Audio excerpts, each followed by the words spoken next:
Agar siz pensiya olsangiz yoki yaqinlaringiz, masalan ota-onangiz, buvinggiz, bobangiz pensiya olayotgan bo'lsa, bugungi mavzu siz uchun juda muhim.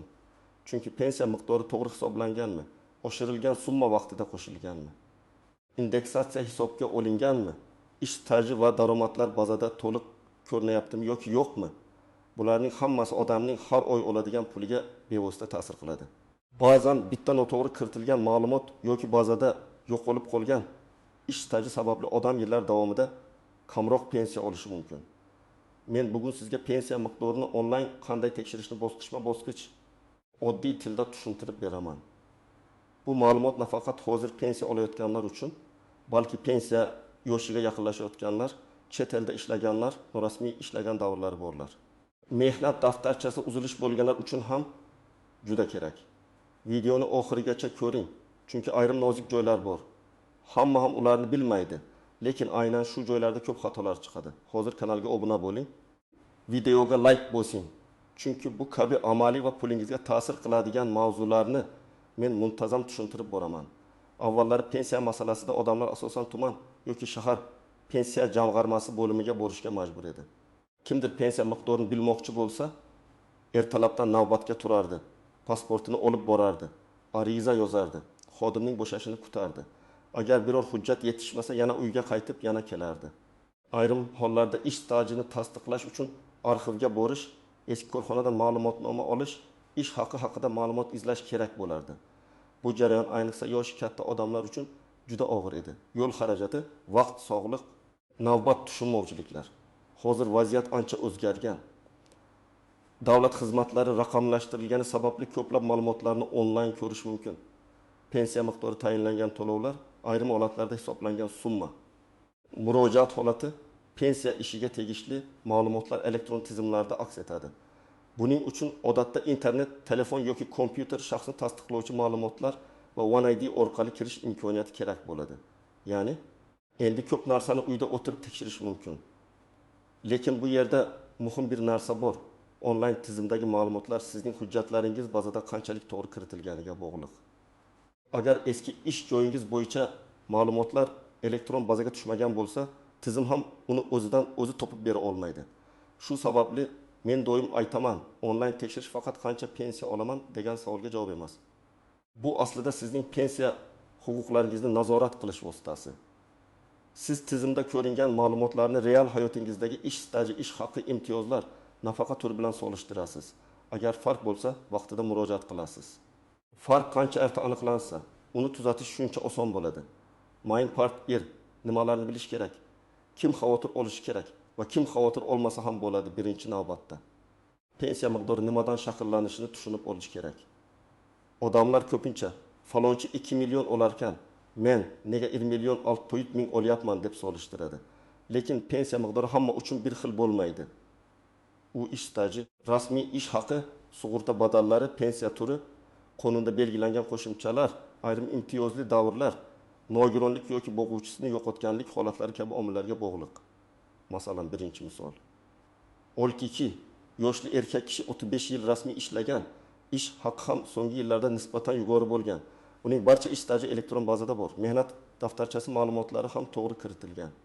Bunday odamning pensiya miqdori boshqa bir 2-5 yil ishlagan, lekin ish haqi minimal darajada ko'rsatilgan odamnikidan yuqoriroq bo'lishi tabiiy.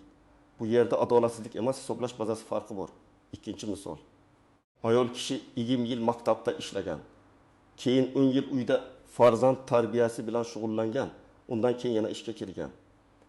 U pensiya yoshiga yetganda ayrim davrlar bo'yicha hujjatlar alohida tekshirilishi mumkin. Agar bola parvarishi, ishga qabul qilingan va ishdan bo'shatilgan buyruqlar, ish haqi ma'lumotlari to'g'ri aks etmasa, pensiya miqdorida farq chiqishi mumkin. Shu sababli bunday holatda onlayn tekshirish juda foydali. Tizimda umumiy ma'lumot ko'rinadi. Siz esa mening 1998 yildan 2005 yilgacha bo'lgan davrim hisobga olinganmi deb aniqlashtirasiz. Uchinchi misol, bir kishi 1930 yillarda zavodda ishlagan, keyin korxona yopilib ketgan. Mehnat daftarchasida yozuv bor, lekin elektron bazada korxona bo'yicha ma'lumot to'liq emas. Tizimda uning staji imitdagi yil emas, 22 yil bo'lib ko'rinishi mumkin. Natijada pensiya miqdori pastroq chiqadi. Bunday vaziyatda odam kompyuter shunaqa chiqaribdi demak to'g'ri deb o'tirib qolmasligi kerak. Eski korxona arxivi, mehnat daftarchasi, ish haqi ma'lumotnomasi, buyruqlar nusxasi kabi hujjatlar orqali tuzatish kiritish mumkin bo'ladi. 4-misol, chet elda ishlagan fuqaro. Agar O'zbekistonda rasmiy sug'urta badallari to'lanadigan, ishda ishlamagan bo'lsa yoki xorijdagi mehnat faoliyat tegishli tartibda tan olinmagan bo'lsa, pensiya hisobida u davr avtomatik ko'rinmasligi mumkin.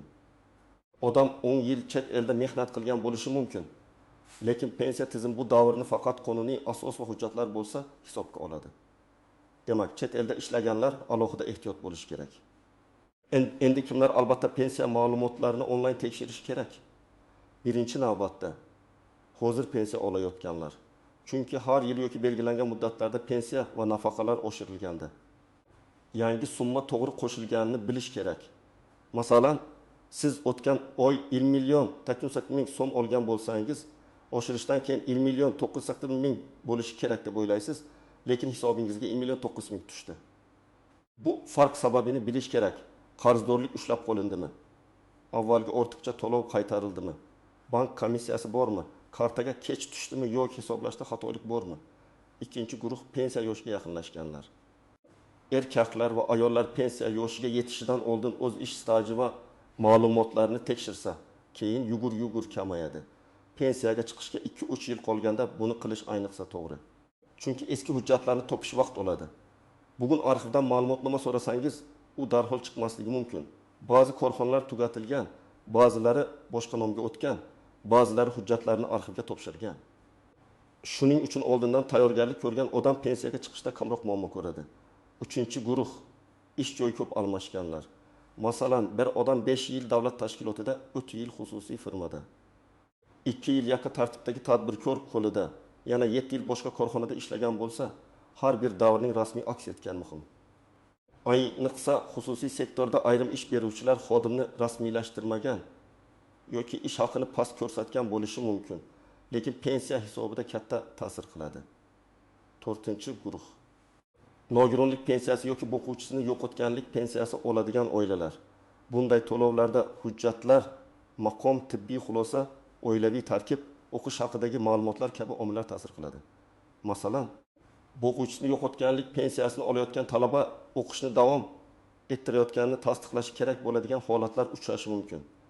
Agar ma'lumot yangilanmasa, to'lov to'xtashi yoki kamayishi mumkin. Kimlar unchalik xavotir olmasa bo'ladi?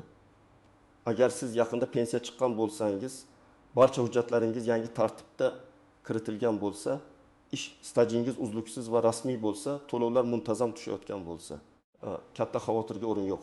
Lekin baribir tekshirish foydali, chunki nazorat qilish hech qachon zarar qilmaydi. Men amaliyotda ko'rganman, odam menda hammasi joyida deb o'ylaydi.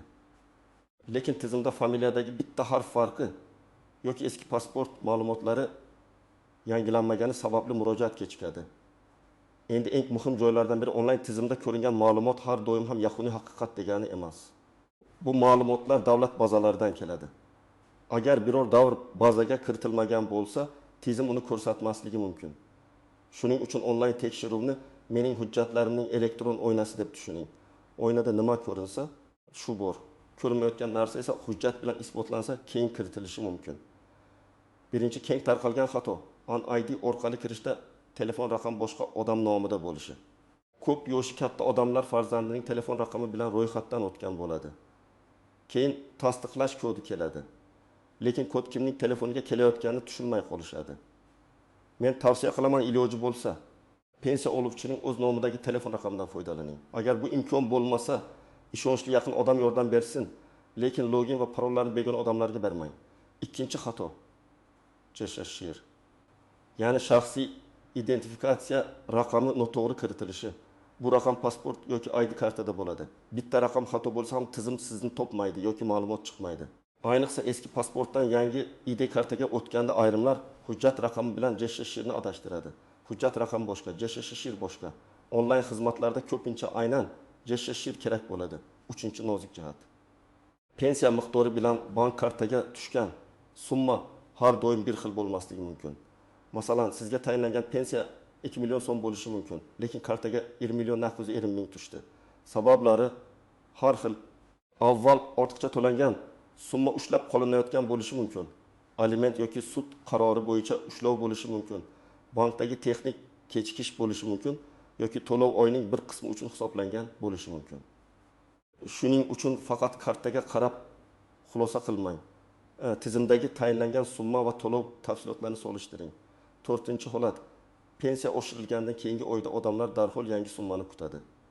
Lekin ayrim holatlarda qayta hisoblash va to'lov davri bo'yicha texnik muddatlar bo'lishi mumkin. Bu degani xatolik bor degani emas, lekin agar belgilangan muddatdan keyin ham summa o'zgarmasa, murojaat qilish kerak. Eng yaxshi yo'l. Oldingi oy summasini, yangi oy summasini, rasmiy oshirish foizini yoki belgilangan miqdorini yozib qo'ying va solishtiring. 5-nozik jihat.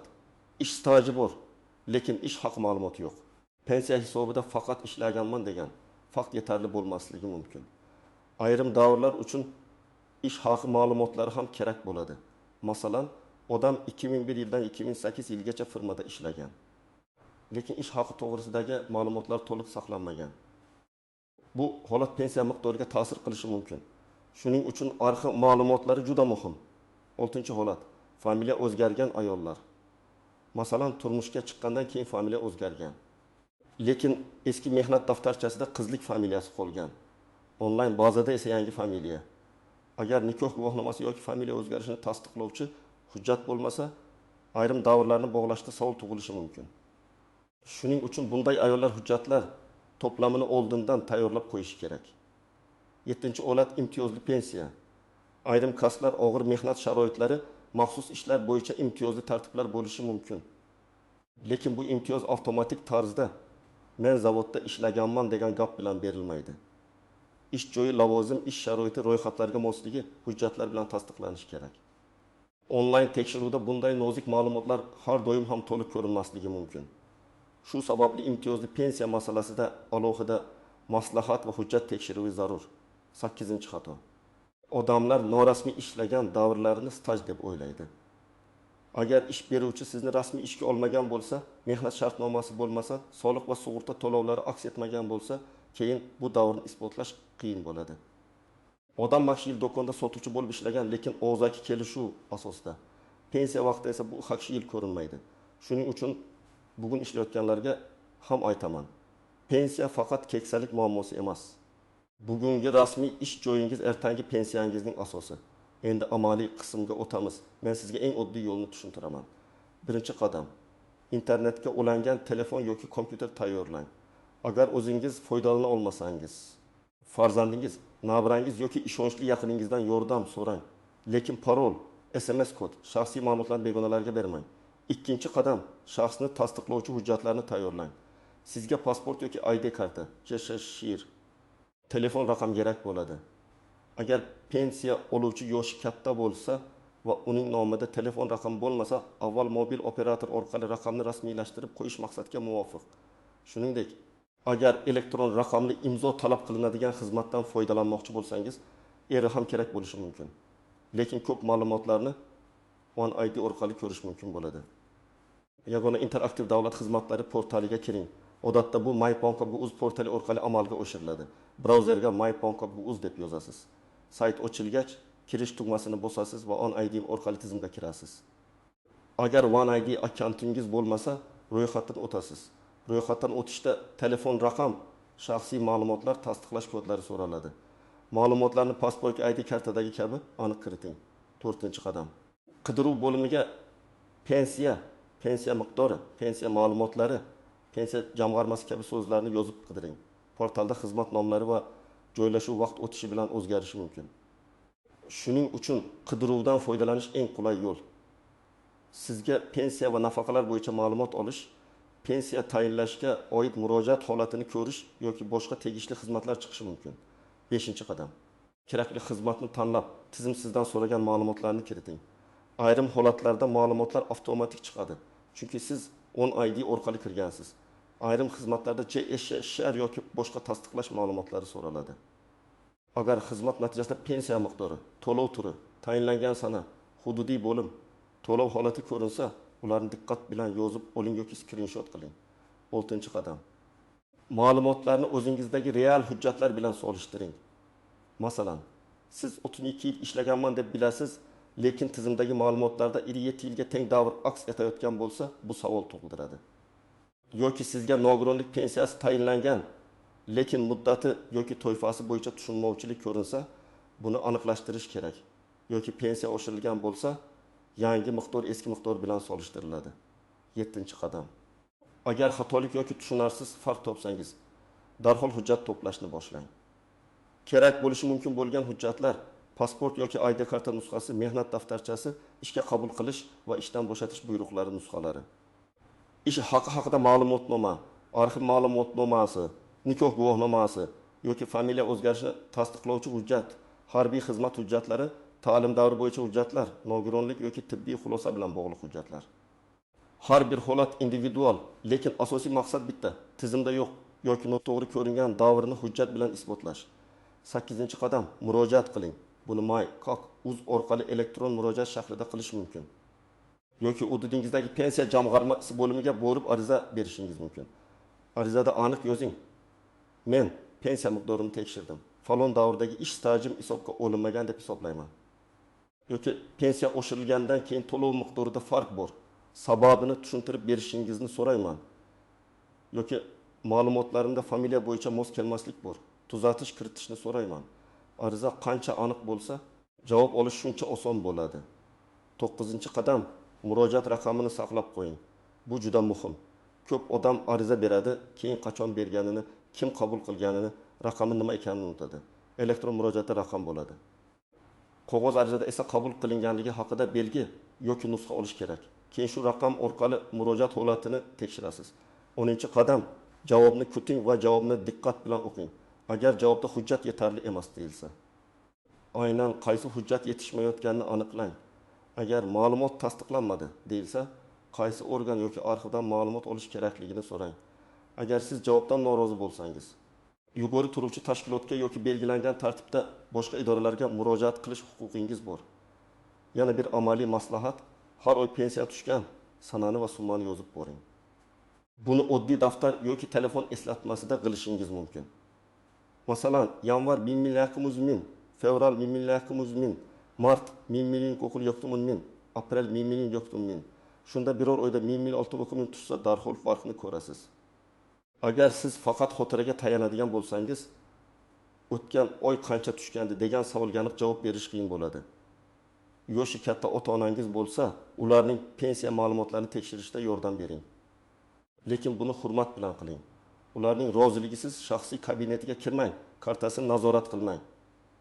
Men ko'p oilalarda shuni ko'raman, farzandlar yordam bermoqchi bo'ladi, lekin ota-ona o'zini chetda qolgandek his qiladi. To'g'ri yo'l shunday: yoniga o'tiring, hujjatlarni birga ko'ring. Telefoniga kelgan kodni o'zi aytsin. Siz faqat texnik tomondan yordam bering. Agar internet ishlamasa yoki portal ochilmasa, darhol vahima qilmang. Ba'zan texnik profilaktika bo'ladi. Server band bo'ladi, internet sekin bo'ladi. Bir necha soatdan keyin qayta urinib ko'ring. Agar bir necha kun davomida kira olmasangiz, Davlat xizmatlari markazi yoki pensiya jamg'armasining hududiy bo'limidan yordam so'rashingiz mumkin. Eng muhim xavfsizlik masalasi: hech kimga karta parolingizni, SMS kodingizni, OneID parolingizni bermang. Men pensiyangizni oshirib beraman, onlayn tekshirib beraman, komissiya evaziga pul chiqarib beraman degan begona odamlardan ehtiyot bo'ling. Davlat xizmatlari rasmiy portal va rasmiy idoralar orqali ko'rsatiladi. Agar kimdir sizdan pul so'rab, maxfiy kod talab qilsa, bu firibgarlik bo'lishi mumkin.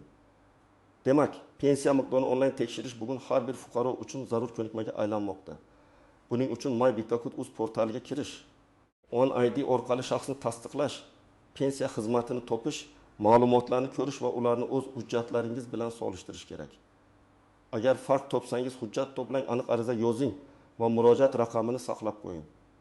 Eng muhimi, pensiya miqdorini faqat kartaga tushgan pulga qarab emas, rasmiy tayinlangan summa va hisob-kitob asosida tekshiring. Agar sizda pensiya miqdori ish staji, onlayn tekshirish yoki hujjatlarni tiklash bo'yicha savollar bo'lsa, izohlarda yozib qoldiring. Men keyingi videolarda eng ko'p berilgan savollarni alohida tushuntirib beraman. Videoga like bosing, kanalga obuna bo'ling va bu videoni ota-onangizga, yaqinlaringizga yuboring. Chunki bitta to'g'ri tekshiruv odamning har oy oladigan pulini himoya qilishi mumkin.